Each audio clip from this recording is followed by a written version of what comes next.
Hello and welcome to the news at 7, where we get to the heart of the day's stories and communities across Scotland. Tonight, a train derailment causes disruption on the railways.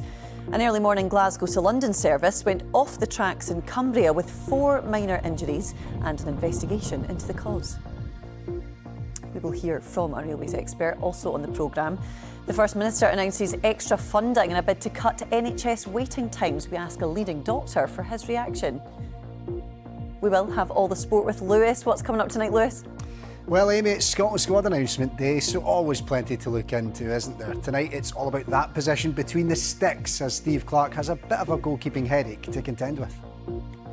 Yes, lots to discuss, and tributes to the Scottish folk musician and radio presenter Archie Fischer, who's died at the age of 86. Hello, I'm Amy Irons, and thanks for joining us for tonight's News at 7.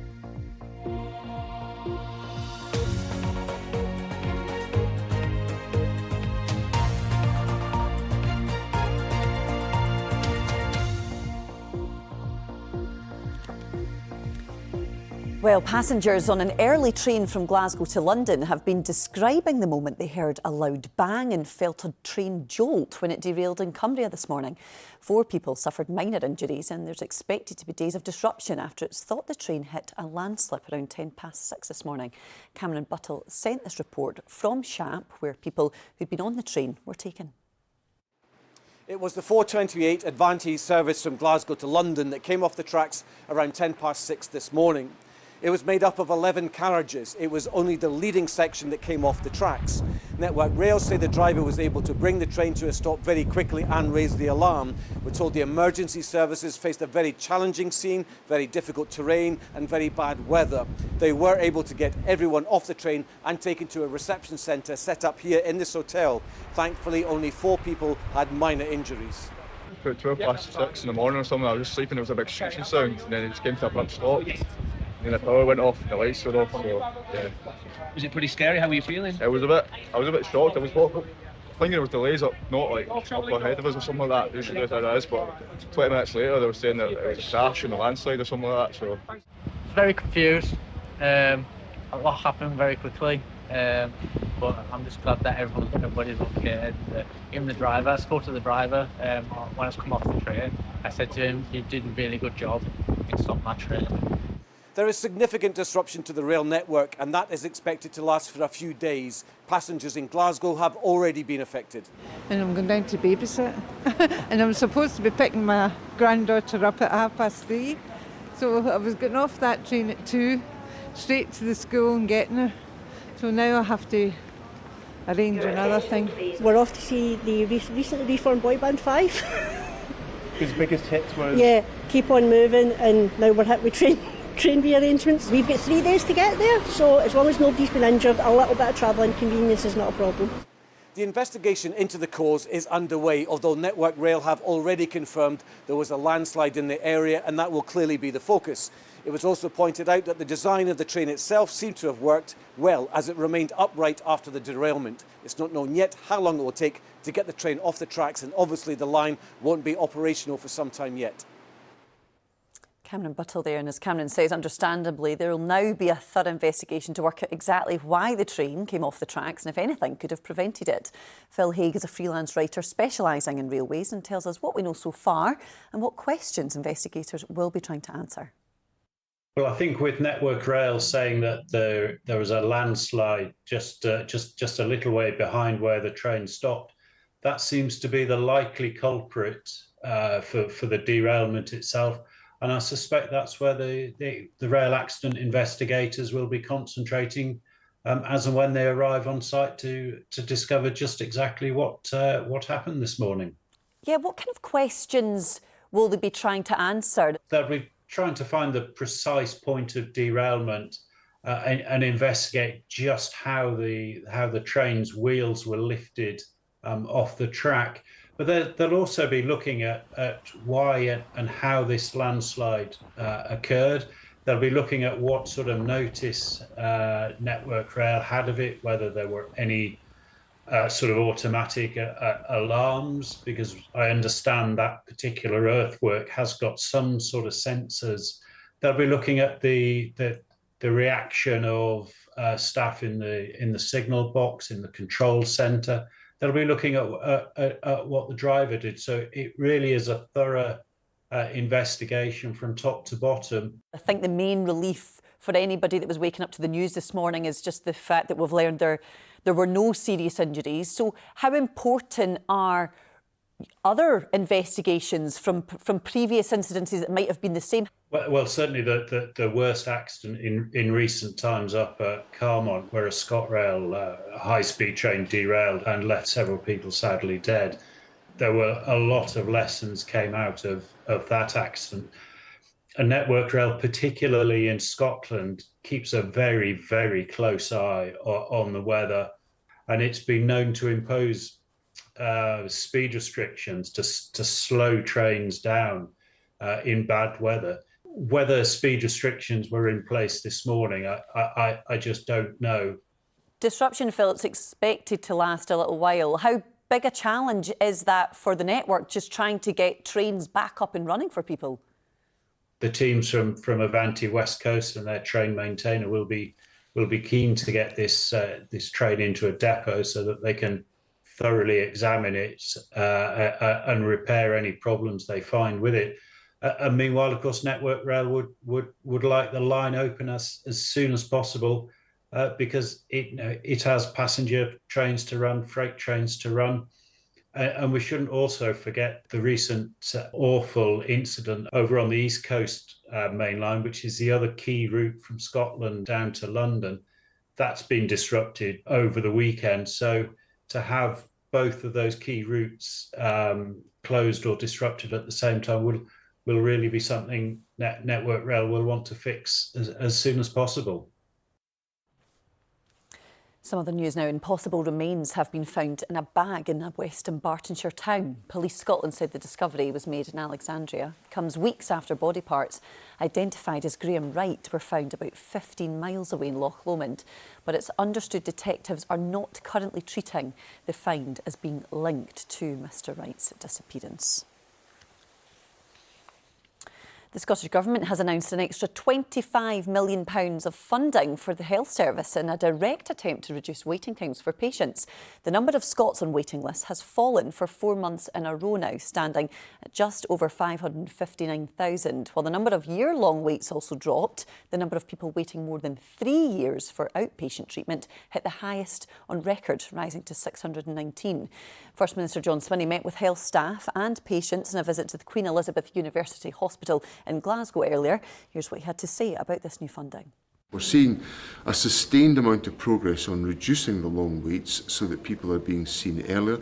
We're seeing more procedures being undertaken, more than we anticipated being seen as a consequence of the response of the National Health Service. So I'm very confident that the resources that we are putting in, the focused leadership that there is within the National Health Service, and the outstanding commitment of staff on the ground to make sure that we see more patients, that we undertake more procedures, and we get those waiting lists down, and we're seeing the fruits of that work month by month in Scotland today. Well, Professor Rowan Parks is president of the Royal College of Surgeons of Edinburgh and says any extra funding to tackle waiting times will always be welcomed with so many people in need of treatment. Yeah, I think undoubtedly there's a lot of patients in Scotland on waiting lists. The most recent data released last week, it was 628,000 individual patients. That's almost 1 in 9 of our Scottish population waiting either for outpatient assessment or for inpatient or day case procedures. And so, you know, the areas to target are clearly those of greatest need. And we have been watching very closely the data and do see pleasingly that some waiting time figures are reducing, and that is sustained now over 3 or 4 months. So we are seeing things move in the right direction generally. But there is geographical variation sometimes, and there is specialty variation, and sometimes the balance between long waiters and those with clinical priority and need needs to be balanced. And I did note that the First Minister has emphasised the need to think of those waiting particularly long periods, and we would welcome that. Patients on a waiting list for a long time do suffer, often from ongoing symptoms, but as well their general health condition can deteriorate. So there's a lot of good sense in targeting those who've been waiting a long time. But we also value the assessment and the decision-making of our clinical colleagues because they prioritise based on urgency and need often as well. So there has to be a balance. But in general, I think we're pleased to see some positive moves in generally seeing waiting times and waiting list sizes reducing. There's some suggestion, Professor, that the drop that we're seeing, it may be the fact that some people are opting to go private if they're in a position where they can do that. What's your feeling on this? Is this something that is inevitable? The NHS should embrace it as a bit of a pressure valve that will release some of that pressure, or does it damage the service? So it's patient choice ultimately if they wish to take up private care. The numbers in Scotland are actually relatively small. Our NHS delivers the vast majority of health care. There is some, and those figures will likely fluctuate and change, but it is a very small proportion generally. So we greatly value as a college our NHS. We are hugely supportive of the NHS principles and are very keen to see this extra resource used appropriately to manage patients who are waiting long times or have priority due to clinical need. Professor Rowan Parks, thank you so much for coming on the programme with us. We appreciate your time today. Thank you. A man has been charged with the murder of a woman from Dumfries who died on a Greek island 16 years ago. The body of 53-year-old Jean Hanlon was pulled from the water in Crete in 2009. It was initially ruled an accident by Greek authorities, but after campaigning from her family, the case was reopened. Our reporter Suzanne Allen spoke to Jean's son Michael Porter, who thought this was a day he might never see. The amazing news of the latest development is that the Court of Judges have ruled to overturn the senior prosecutor's proposal that she proposed in July this year, that the defendant didn't go to court and all charges were dropped. But we now know that they have overruled that and they are going to trial, and this is just absolutely amazing for us. Is it possible to describe how you feel? I find it really hard to describe how I'm feeling this now because a lot of mixed emotions, and especially over the past 16 years, we've had so many highs and then being kicked down to the floor again. But this is amazing, and to see also our lawyer and the private investigator also share the same happiness, joy and positivity just gives us that extra strength and hope that, you know, we've finally got this. We're going to get our mum's day in court and we're going to get her justice. Now, at the moment we're not naming and we haven't named the suspect, but did you know this man? Yeah, that's correct. We're not naming the suspect. We didn't know the man. We were very unaware at the beginning. We just knew him as a name, but couldn't put a face to the name or anything. I'd never met this person in my times over there visiting Mum, but we now know who he is. We know he's a local man, and he was known to Mum briefly in the months before her death. Do you mind me asking, when you first heard of your mum's death, did you immediately have questions? Because obviously it was ruled as accidental initially, but did you immediately think to yourself, something doesn't feel right? We were lucky enough at the time to build up, a brief description of suspicions surrounding her death. And there was a lot of key elements there that was given to us at the beginning, like the help message, the random phone calls that just didn't add up. So that was our original kind of fighting tool not to give up. And when they originally decreed Mum had died from a drowning accident, having unfortunately seen our mum and viewed her in the state we did, we knew that that simply wasn't possible. And that's what enabled us to fight. And that fight then is what got the secondary post-mortem 2 years later, which they then revealed that she had died from a broken neck and she had all these other extensive injuries, and which saw signs of a struggle. It was just like, if we hadn't fought for that, they would have just covered this up. And that's a worrying thought. That's Michael Porter there speaking to our reporter Suzanne Allen. Let's get a roundup of the stories making the BBC News app in Scotland today. The father of an NHS worker whose death is being treated as murder has paid tribute to her. Natalie Egan's body was found on Friday morning at a flat in Dundee. Staff at Dundee University will strike for 5 days next week over the institution's plan to cut jobs as it continues to tackle a financial crisis. The father of Alan Bryant, who went missing 12 years ago, has said every year gets harder as he appealed for information on the anniversary of his son's disappearance in Glenrothes. Well, for more information on all of these stories, you can scan that QR code on your screen. It'll take you straight to the BBC Scotland News app, where there is more for you there, including the prehistoric fish thriving in a loch in Dumfries and Galloway.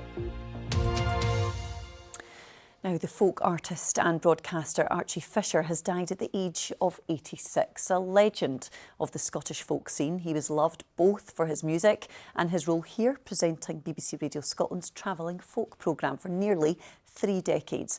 Born in Glasgow, he was one of the earliest steel string players in British folk music. Scottish musician and presenter Mary Kennedy worked with Fischer and says he brought such passion to his work. Archie was born into wartime Glasgow, and he came from island parents. They were the classics of those generation where they didn't bring up their kids speaking Gaelic. So one of the strangest things I always found about working with Archie was that he would phone me up and say, "How do you pronounce this Gaelic song?" Because the parents just only spoke Gaelic when they didn't want the kids to understand. But so he grew up in that West End part of Glasgow and was really a product of the folk revival, I guess, where people were not only looking to the sources that gave us so many beautiful songs, but they were creating and honing their own craft and their own creativity. And Archie very much was somebody who really thought about how he sung and how he made songs and how he worked with other people. And he was also a really generous soul. He was very, very supportive, especially of younger emerging artists, not least through his own programme, Travelling Folk. Yeah, so many people will know him for his time as a presenter of Travelling Folk, as you mentioned. What do you think, Mary Ann, that he brought to the role of the presenter that just made people take him to their hearts like they did? He was one of a very special breed of presenters, and I think BBC Scotland and Radio Scotland have been very fortunate over the years with this, which is that when you have a music presenter who's also a musician themselves, they're able to bring a particular point of view. They are on the side of the musician, but they're also on the side of the audience because they know what it is to try and make that connection between musician and listener. And I think he brought that in spades. He wasn't just well known in Scotland either, was he, Mary Ann? He was known in Canada and America for his talents. Absolutely, absolutely. And he toured a great deal over there, collaborated with writers over there. He was mad keen for horses as well. So he was not only touring the world as a self-styled troubadour, but also indulging his passion for horses, whether that was in Scotland or over in the States. And he was known to go galloping off into the sunset whenever he got the chance while he was on the road. What was he like as a performer to work with? He was delicious to listen to. He had a beautiful, deep voice, a very chocolatey bass baritone voice that is really quite unusual in Scottish circles, and he definitely cultivated it. He would record himself to listen to and hone his skill that way. So he had a unique voice that could carry a song, that could carry a story and communicate it to whoever was listening. Oh, Mary Ann Kennedy, thank you so much for joining us on the programme as we remember the late, great Archie Fischer today. Thank you so much. Still to come then on the programme, we will see how the weather is looking with Joy. But first, it is sport time with Lewis. And Lewis, I'm going to guess the fallout from the League Cup semi-finals continues, doesn't it? Yeah, no shortage of talking points at all, Amy, and we will get to that very shortly. Good evening. We're going to start with the national team, though, because Scotland boss Steve Clarke has named his squad for this month's crucial World Cup qualifiers against Greece and Denmark, with Falkirk goalkeeper Scott Bain and Hearts' Lawrence Shankland recalled. Clarke takes his side to Athens on November 15th before what could turn into a winner-takes-all match at Hampden 3 days later against the Danes. Well, here is the squad, because Shankland is back 12 months after his last international appearance there, while Bain could play for the first time in more than 6 years, with Ross McCrory and Josh Doig also included. Clarke is counting on Shankland's experience and has no concerns over the goalkeeper position. Lawrence has hit the ground running again this season. His team are flying at the top of the league. Lawrence is getting his goals. If you need someone in the squad for goals, Lawrence is your man. Craig's obviously got the amount of caps that he's got. Scott Bain made a big decision to come out of Celtic and go and play regular first team football, which now that he's in the squad is probably a reward for that decision. Well, earlier I caught up with former Scotland keeper Cammy Bell to ask about Steve Clarke's squad and if he was surprised by Scott Bain's inclusion. I don't think I am surprised, because when you look at the options that Scotland have at the moment, with Angus Gunn being injured, I think naturally look at somebody that's playing at this moment in time, and Scott Bain's probably the one that you look at. He's got Scotland caps as well, albeit I think it was 2018 when he made his debut. It was a while ago, but he's back at Falkirk playing week in, week out, so I wasn't too surprised that he got the nod. From your experience playing in that position, is it more important to have that match sharpness as opposed to being maybe a number 2 or a number 3, as we've seen be the case for a lot of Scotland goalies over the last wee while? Yeah, listen, I think it's an interesting one because, again, you look at Craig Gordon, who's got a huge amount of experience with Scotland internationally. I think that stands him in good stead. But certainly in an ideal world, as a goalkeeper, you want to be playing week in, week out. But at this moment in time, we've got 2 goalkeepers who are in the squad that aren't playing. They're sitting as number 2s at their clubs. And obviously, Scott Bain joins in, who's playing week in, week out, and made the decision to leave Celtic to go and get game time opportunity to try and probably put himself in the shop window to get back in the international squad. If you were the man making the decision, Cammy, as to who to go for, who would you prefer in terms of, would you go for that experience that you just touched on, or would you go for the man that's playing every week? I think in these games and the magnitude of these games, the pressure that's going to be there, I would always lean towards that experience, and it would be Craig Gordon for me. He's been there and done it. He's also stepped in when he's not been playing before as well, so we know he's a reliable goalkeeper. I just think the experience in these huge high-pressure games is vital. Craig Gordon's got 81 caps for Scotland. We know he's 42-year-old now, but again, I would probably look at him and say that he's the one that I would probably lean on. I've trained with Craig. I think he is a standout in training. I think he really pushes himself to make sure he is sharp if he's not playing. So, listen, that's why I think I would lean on Craig Gordon. Yes, there's huge games for Scotland that are coming up, massive pressure, and I think Craig's the guy that you lean on. I need to ask you as well what you think about the fact that there is no Angus Gunn, and how big a loss do you think he'll be to Steve Clarke? Oh, he's a massive loss again. I think he performed pretty well in the previous 2 games in that trust from the Tartan Army. So it's a massive blow for Scotland that he's going to be missing, because, as I say, the guys that are in there, a couple of them aren't playing at this moment in time, and obviously Scott Bain's been away from the setup for a while. So it's not an ideal situation for Steve Clarke, but it's one he's going to have to deal with. Cammy Bell speaking to me there. To club matters now, and Celtic will return to Hampden next month to meet St Mirren in the League Cup final after they beat Rangers 3-1 in the semi-final at the National Stadium yesterday.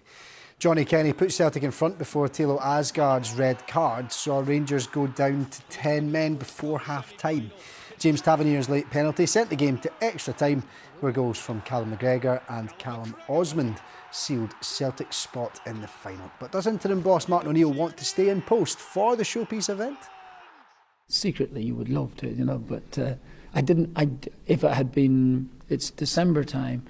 Look, we're in the results business, and all of these things can change, and that will determine whether they think that, or the board might think about taking their time. For me, it's what we did today to show this big character. It's outstanding, and I think we should never speak again the mentality at the moment about the team, because today the team showed how big is this part of our game. Scotland are expected to name a much changed side for the visit of New Zealand on Saturday after dismantling the USA 85-0 in their opening autumn test match. Darcy Graham and Jamie Dobie scored hat-tricks apiece in the Murrayfield rout, Scotland's biggest margin of victory in the National Stadium's history, would you believe? And that was without Blair Kinghorn, Finn Russell and Ben White, who were all ineligible. But players who play for a club outside of Scotland will all return to the fold to take on the All Blacks, fresh from their win against Ireland in Chicago, as the Scots aim to beat the most famous team in rugby for the first time ever. And as always, you can get more news and analysis over on the BBC Sports Scotland website, including on Steve Clarke's Scotland squad, of course, as well as all of the fallout from the weekend's football over there for you. And as we know, Amy, the fallout can lasts a little while. I know. I just hope that Martin O'Neill has got men in their 70s everywhere going out and buying tracksuits. I'm sure he does. He's rocking it. I know, he's rocking it. Absolutely is, Liz. Thanks very much. Cheers, Amy. Now, just before we go, classic cars are to take to Highland Roads at the beginning of next year as part of a rally spanning 1,500 miles from John O'Groats to the south of France. The Monte Carlo Rally began at the northern tip of mainland Scotland 100 years ago and will start again there from January. Today, some of the cars previously involved in the rally were on display in Inverness. It's a tough event. We do most of the UK and then across France. Well, we go to Holland, Belgium, France, over the Alps in the snow, hopefully, and then down into the sunshine of Monte Carlo. I usually go in an old car and you're glad that it makes it. There's always going to be problems now and then, but you usually make it. You prepare it well, it finishes.